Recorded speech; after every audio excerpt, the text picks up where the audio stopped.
হযরত হাকিম আখতার সাহেব রহমাতুল্লাহ আলাইহির মালফুজাত থেকে পড়া হচ্ছে। হযরত বলেন, অধম এক কিতাবে আশ্চর্যজনক একটি ঘটনা পড়েছি। এক জাহাজে সৈন্য কমান্ডার স্বামী স্ত্রী উভয়ের জন্য মৃত্যুদণ্ডের ঘোষণা দিয়েছিল। তারপর স্বামীর সামনে স্ত্রীকে গুলি করে হত্যা করা হয়েছে। স্বামীকে বলা হয়েছে, আগামীকাল তোমাকে ওইভাবে গুলি করে হত্যা হবে। মৃত্যুর ভয়ে এক রাত্রিতেই এই লোকের সমস্ত চুল সাদা হয়ে গেছে। সকালবেলা হত্যা করতে গিয়ে জল্লাদ এবং সৈন্য কমান্ডার তাকে দেখে হতভম্ব হয়ে গেছে। এ কি, এই লোক তো সেই লোক না, মনে হচ্ছে না। বন্ধুগণ, এই তো হলো দুনিয়ার ভয়। কিয়ামতের দিনে দোজখ যখন চিৎকার করতে থাকবে, ৭০,০০০ ফেরেশতা দোজখের লাগাম টেনে ধরে রাখবে। সেই দিনের ভয় কেমন হবে? সেই দিন এমন অবস্থা হবে যে মা তার দুগ্ধ পোষ্য শিশুর কথা ভুলে যাবে, গর্ভবতী নারী গর্ভ খালাস হয়ে যাবে, পিতা ছেলেকে ভুলে যাবে, স্বামী স্ত্রীকে ভুলে যাবে, কেউ কাউকে পরিচয় দিবে না। আন্দাজ করে দেখো, তখন আসমান ভেঙে চুরমার হয়ে যাবে, চন্দ্র সূর্য ফেটে খান খান হয়ে যাবে, পাহাড় তুলার মতো উঠতে থাকবে। তখন কেমন বিকট আওয়াজ হবে! গাড়ি একটি চাক্কা পাংচার বা বাস্ট হয়ে গেলে বিকট শব্দে কয়েক মাইল পর্যন্ত প্রকম্পিত হয়ে ওঠে, সকলের কান খাড়া হয়ে যায়। তাহলে একবার আন্দাজ করো কিয়ামতের আওয়াজ কেমন বিকট হবে। হযরত আরো বলেন, যখন সিজারিয়ানের মাধ্যমে অপারেশন করে বাচ্চা প্রসবের ব্যবস্থা ছিল না, তখনকার যুগের একটি ঘটনা আমার হাকিম ডাক্তারগণ আমাকে শুনিয়েছেন। এক মেয়ের গর্ভের বাচ্চার ৯ মাস পূর্ণ হয়ে গেছে, কিন্তু বাচ্চা প্রসব হচ্ছে না। বাচ্চা প্রসব না হলে বাচ্চা ও মা উভয় মারা যাওয়ার প্রবল আশঙ্কা রয়েছে। সকলেই পেরেশান, কিভাবে বাচ্চা প্রসব করানো যায়। ডাক্তার একটি কৌশল অবলম্বন করেছে যে ডাক্তার মেয়েকে একটি কামরায় চাদর দিয়ে ঢেকে শুয়ে রেখেছে। কামরা বন্ধ করে ডাক্তার সাহেব বন্দুকের নল নিচের দিকে তাক করে ফাঁকা গুলি ছেড়েছে। হঠাৎ ভয়ঙ্কর শব্দের আওয়াজে ওই মেয়ে প্রসব হয়ে গেছে। বন্ধুগণ, একটু চিন্তা করে দেখুন, কিয়ামত দিবসে চন্দ্র সূর্য পাহাড় পর্বত যখন টাস টাস করে বিদীর্ণ হয়ে যাবে, তখন কেমন ভয়ঙ্কর পরিস্থিতি হবে। এই জন্য ভাই, ওই দিনের জন্য প্রস্তুতি নেওয়া চাই।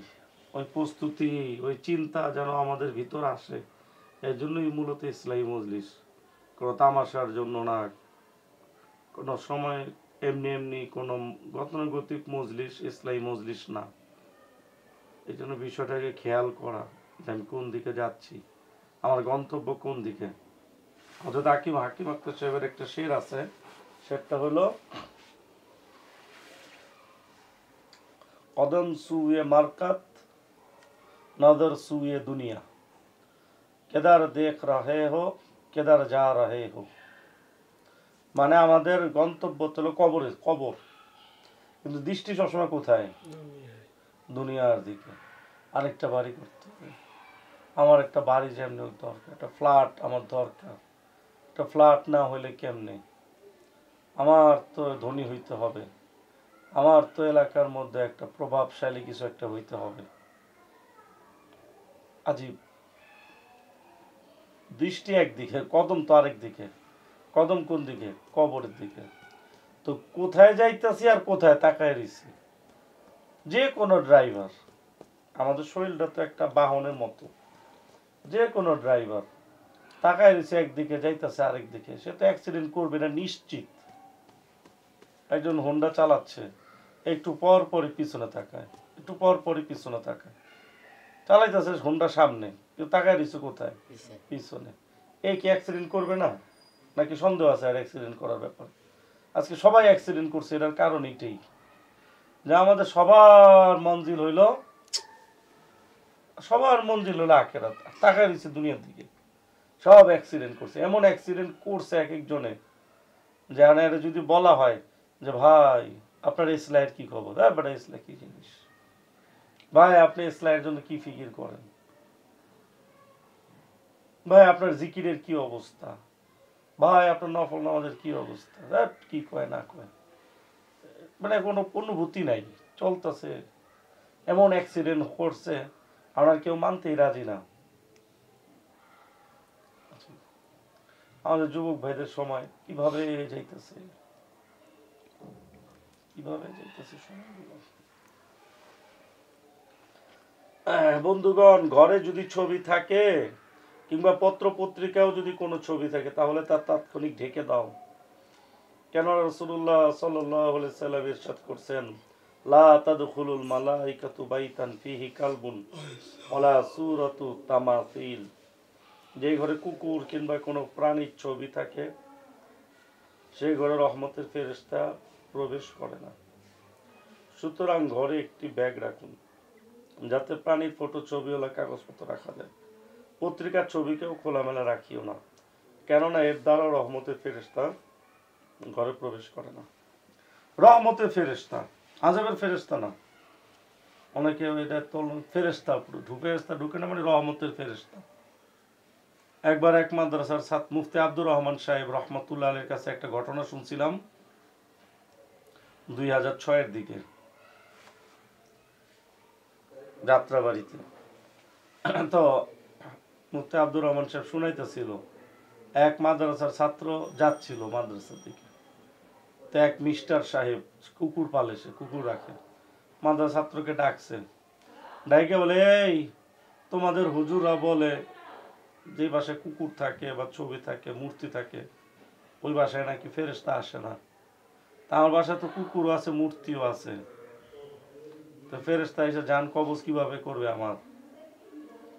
ওই ছাত্র বলে যে মানুষের জান কবজ করে ওই ফেরেশতা আসবে না, কুকুরের জান কবজ করে ওই ফেরেশতা এসে আপনার জান কবজ করবে। সে আর কথা বলে নাই, ভয় পেয়ে গেছে, এরকম হবে। রহমতের ফেরেশতা আসে না। এই জন্য ছবির ব্যাপারে খুব সতর্ক থাকা চাই, খুব সতর্ক থাকা চাই আমাদের। এমনকি পত্রিকায় অনেক সময় রাইখা দিই আমরা, পত্রিকার মধ্যে ছবি, তো ওই ছবি থাকলেও তো ফেরেশতা আসবে না, ব্যাগে ঢুকায় রাখবো। আমাদের অনেক বুজুর্গদের দেখছি কলম দিয়া ছবি নষ্ট করে ফেলাইতে।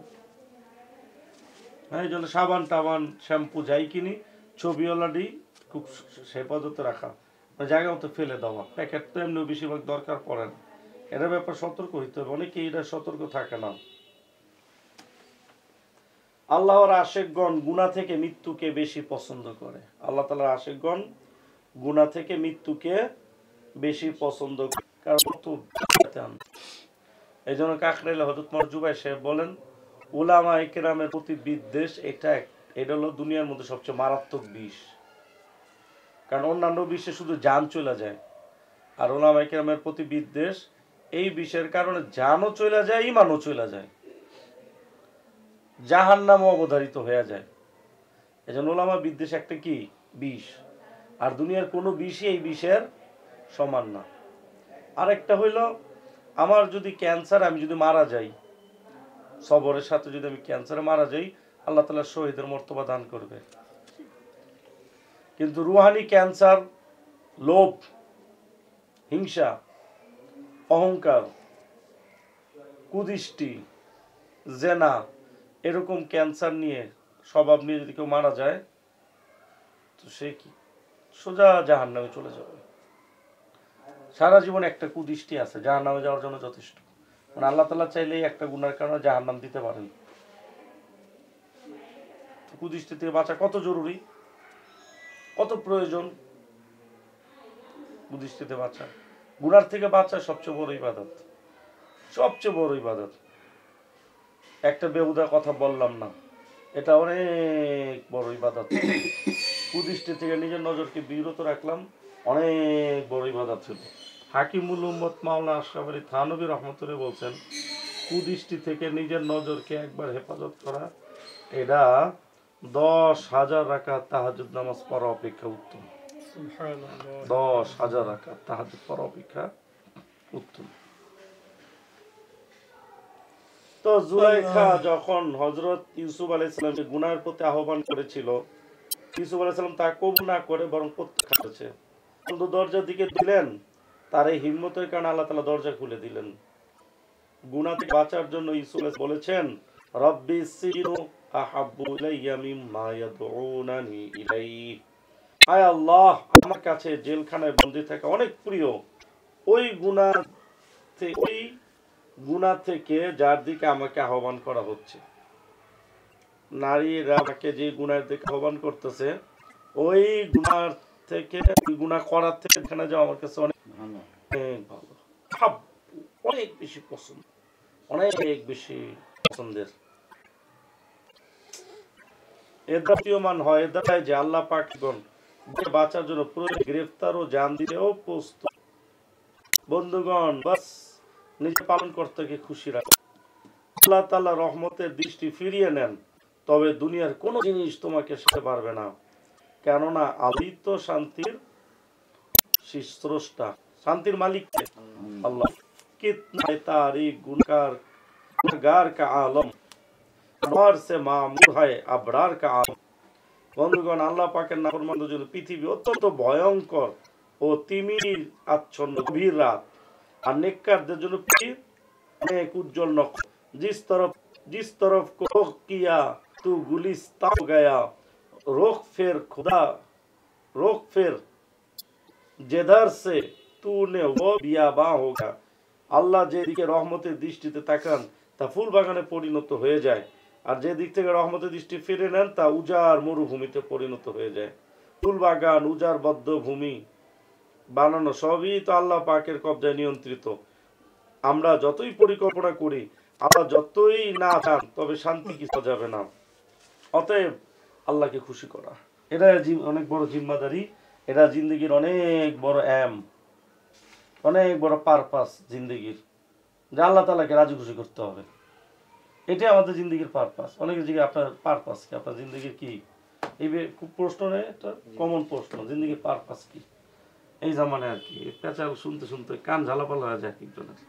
জিন্দগির পারপাস কি, লাইফের পারপাস কি, মাকসাদ কি, এইম কি? একটা আল্লাহ ঠিক করে দিয়েছে, এটা আবার আমি কি বানাবো? আল্লাহকে রাজি খুশি করা। জিকিরের মাধ্যমে যখন বান্দা আল্লাহকে রাজি খুশি করার চেষ্টা করে এবং এই চেষ্টা করতে থাকে আর ত্যাগ তিতিক্ষা করতে থাকে, আল্লাহ তাআলা এমন শান্তি দেয় যে ওই শান্তিতে নাচতে মন চায়। মানে রাস্তাঘাটে কি করতে মন চায়? নাচতে মন চায় জজবের কারণে। তখন নিজেকে কন্ট্রোল করতে পারে না, তখন প্রত্যেকটা আল্লাহওয়ালা নিজের শায়েখের মুতাওয়াজ্জুহ দিকে হয় যে আমাকে তাসকিনে মুতাওয়াজ্জুহ দেন। তাসকিন মুতাওয়াজ্জুহ দেয় যারা শায়েখ হয়, এটা কিন্তু তাওয়াজ্জুহ দিতে হয় মুরিদদের। এই জন্য দেখা যায় যারা এই যে কোনো সিলসিলার মধ্যে ঢুকছে, তাদের জিন্দগির মধ্যে একটা পরিবর্তন এসে যায়। এমনকি যদি গুনাহগারও হয়, কোনো না কোনো সময় তওবার জন্য অস্থির হয়ে যায়, জালেম আমার আর সম্ভব না, আর গুনাহ করবো না, পাগলের মতো হয়ে যায়, আর গুনাহ করবো না, অনেক হয়েছে, আর না, এবার আমি থেমে গেলাম, আর কত করবো। একটা অস্থিরতা এসে যায়, অস্থিরতা চলতে থাকে তার ভিতর একটা আজীব, এটা সিলসিলা ঢুকের একটা বরকত। থানভী রহমতুল্লাহ বলছেন, যখনই কেউ কোনো তরিকার মধ্যে ঢুকে যায়, বায়াত হওয়ার মাধ্যমে কোনো একটা তরিকাকে ঢুকে যায়, সে তো আউলিয়া হয়ে মরবে কিনা এটা তো গ্যারান্টি দিতে পারবো না, কিন্তু সে তওবাকারী হয়ে মরবে, এর গ্যারান্টি আছে। আর প্রত্যেকেই তওবার গাড়িতেও জান্নাতে যাবে, তাকওয়ার গাড়িতেও জান্নাতে যাবে। গাড়ি দুইটা, তাকওয়ার গাড়িটা একটু হলো একটু প্রাডোর মতো হাইফাই খুব, আর তওবার গাড়িটা এটা একটু নর্মাল গাড়ি, কিন্তু দুটো গাড়ি কই চলে যাবো কাল কিয়ামতের দিন? জান্নাতে চলে যাবে। এই জন্য তখন জিকির আজকে করতে তখন দিলের ভিতরে একটা শান্তি আসতে থাকে, একটা অন্যরকম শান্তি, মনে হয় লাফাইতে থাকি, খালি না লাফাইলে অস্থিরতা লাগে, তো লাফাইতে হয়। তখন কি করে? প্রত্যেকে শায়েখের কাছে বলে যে আমাকে একটা তাওয়াজ্জুহ দেন। এই তাওয়াজ্জুর নাম হলো তাসকিন, ফয়েজে তাসকিন। এটা দিলে তখন কন্ট্রোল করতে পারে নিজেকে, এটা যদি না দিতে পারে অনেক সময় কন্ট্রোল করতে পারে না। জি, অনেকে পাগলামি করে তাওয়াজ্জু নেয়ও না। এটা আরেক জিন্দগি, ওর কোনো ধার ধারে না দুনিয়ার চারপাশের কে কি করলো না করলো। শাহ আহমদগঞ্জ ফজলুর রহমান গঞ্জ মুরাদাবাদী সাহেব হাদিস পড়াইতেছে, তো জমিদারের এক গোলাম আসছে, আইসা বলতেছে জমিদার আপনাকে ডাকছে, জমিদার একটা ঝামেলার মধ্যে আছে, আপনি তাকে যা সান্ত্বনা দেন, তার বিশ্বাস আপনি যা সান্ত্বনা দিলে ঠিক হয়ে যাবে, আপনি তাকে একটু সান্ত্বনা দেন, পরামর্শ দেন, এই জন্য আপনাকে ডাকছে। জমিদারে আসতে বলো, আমি কেন যাব? তো ওই গোলাম বলতেছে আপনি জানেন জমিদারের কাছে গেলে আপনার কি হবো? এমনও হইতে পারে আপনার 3 লাখ টাকা দিয়ে দিব। ওই জামানা 3 লাখ, এই জামানা 3 কোটি সমান হবে আমাদের জন্মের আগে, আরো 100 বছর আগে 3 লাখ টাকা দিয়ে দিতে পারে আপনারে, ওনার এত সম্পদ। রাখবে 3 লাখ টাকা, 3 লাখ টাকা আমি লাথি মারি, জমিদারের আমি লাথি মারি, 3 লাখ টাকা আর কি আমার কাছে। এটা শুনে সে নৈরার ভিতরে বইছে। হাকিমুল মাওলানা আশরাফ থানভী রহমাতুল্লাহর কাছে এক জমিদার গেছে, যায়া ওই জামানায় 1 লাখ টাকা ওনাকে হাদিয়া দিছে। উনি বলছে না, এটা রাখবো না, কারণ তোমার ভিতরে আমি অহংকার দেখতে পাই, তোমার কথা চলাফেরার মধ্যে অহংকারী একটা ভাব আছে, এই জন্য আমি তোমার এই হাদিয়া নিতে পারবো না। তো জমিদার বলতেছে হুজুর রাইখা নেন, এই সারা হিন্দুস্তানে এরকম জমিদার আপনি খুঁজা পাইবেন না যে 1 লাখ টাকা হাদিয়া দেয় আপনাকে। ওই জামানার 1 লাখ টাকা হাদিয়া রাইখা নেন, সারা হিন্দুস্তানে এরকম জমিদার, এরকম লোক আপনি পাইবেন না, এরকম ভক্ত আপনি পাইবেন না সারা দুনিয়াতে, সারা হিন্দুস্তানে, যে 1 লাখ টাকা হাদিয়া। তাহলে বলতো যাক বেটা, সারা দুনিয়াতে তুই এরকম পীর খুঁজা পাবি নাকি যে 1 লাখ টাকা ফেরত দিয়া দেয়? সারা দুনিয়াতে তোমার এরকম পীর পাইবা না তুমি যে 1 লাখ টাকা কি করে ফেরত দিয়া দেয়। তুমি তো বলে 1 লাখ টাকা হাদিয়া দেয়, হিন্দুস্তানে এরকম মুরিদ পাবো না। আর আমি বলতেছি তুমি এরকম পীর পাইবা না সারা দুনিয়াতে যে 1 লাখ টাকা হাদিয়া ফেরত দেয়। পারলে খুঁজা লো একটা। আজীব একটা আলম, আজীব একটা কারখানা চলতে থাকে, আজীব একটা তামাশা চলতে থাকে। আল্লাহ, ওই তামাশার মধ্যে একটু পায়া গেলে বাস অনেক কিছু, জিন্দগিটা তখন অন্যরকম হয়ে যায়, অন্যরকম হয়ে যায়, অন্যরকম। ওটার জন্য মেহনত করতে হবে, চেষ্টা ফিকির করতে হবে, নিজের কিছু ঘষা মাজা করতে হবে। শামসুল ফরিদপুর রহমতুল্লাহ একবার ওনার আত্মীয় মাওলানা আব্দুর রাজ্জাক সাহেব রহমতুল্লাহ আলীকে বললেন যে আমার সিনে আল্লাহ তালা যা দিছে এগুলো আমি কিছু দিয়ে দিতে চাই, কিছু লোক তৈরি করো। তো বিকালে উনি কিছু আলেমদেরকে আনছে, তো উনি শামসুল ফরিদপুর রহমতুল্লাহ আলী আয়সা ওনাদের সাথে একটু গল্প করলো, চা নাস্তা করলো, যার যার মতো বিদায় দিয়ে দিল। আব্দুর রাজ্জাক মাওলানা আব্দুর রাজ্জাক সাহেবকে বললেন হযরত মাওলানা শামসুল ফরিদপুর রহমতুল্লাহ যে বেটা, এগুলো সাদিয়া দেওয়ার বস্তু নহে, এগুলি মেহনত, কৃষ্ট, মুজাহাদা, বেইজ্জত হইয়া, মুজাহাদা হইয়া, কষ্ট সহ্য কইরা হাসিল করার জিনিস। এগুলি সাইদা দেওয়ার জিনিস না, আর ফ্রিতে পাওয়ার জিনিসও না। তারপর উনি একটা আজীব কথা বলেন আমার শরীরে যে কয়টা পশম আছে এর চেয়ে বেশিবার আমার অপারেশন করছে থানভী রহমতুল্লাহ আলী, এর চেয়ে বেশিবার অপারেশন হয়েছে আমার। একবার আমার রাগ করে বলছে 1 সপ্তাহ পর্যন্ত কোনো কথাই বলবো না, বাঁচলে বাঁচো মরলে মরো। 1 সপ্তাহ উনি কোনো কথা কয়নি, একদিন না খেয়া ছিল, কোনো কথা বলা যাবে না তো, ছাত্র তখন আবার 1 সপ্তাহ কারোর সাথে কথা বলেনি, কোনদিন না খেয়া ছিল। পরের একদিন এক লোক আইসা খাবার দিতে 2 বেলা, 7 দিন শেষ, কথা বলা শুরু করছে উনি, এরকম বা শাস্তি দেওয়া হয়েছে। আর উনি প্রত্যেকটা মাথা বাইতা নিচ্ছে। এই বুকের এই মারে ফতের ধন এটা কি দেওয়ার জিনিস না, সাইদা দেওয়ার জিনিস না, এটা মেহনত, মুজাহাদা, খেদমত, হ্যাঁ, মিটায় দেওয়া, নিজেকে বিলায় দেওয়া, সর্বক্ষেত্রে মশওয়ারার করে চলা, এগুলোর মাধ্যমে হাসিল করতে হয়। এই না যে আইলাম দেন নিলাম, এই আইলাম নিলাম এরকম না, এটা 5 টাকা না 5,000 টাকা, যে আইলাম নিলাম দিলাম গেলাম শেষ, নিলাম দিলাম গেলাম আসলাম, এইগুলো দ্বারাই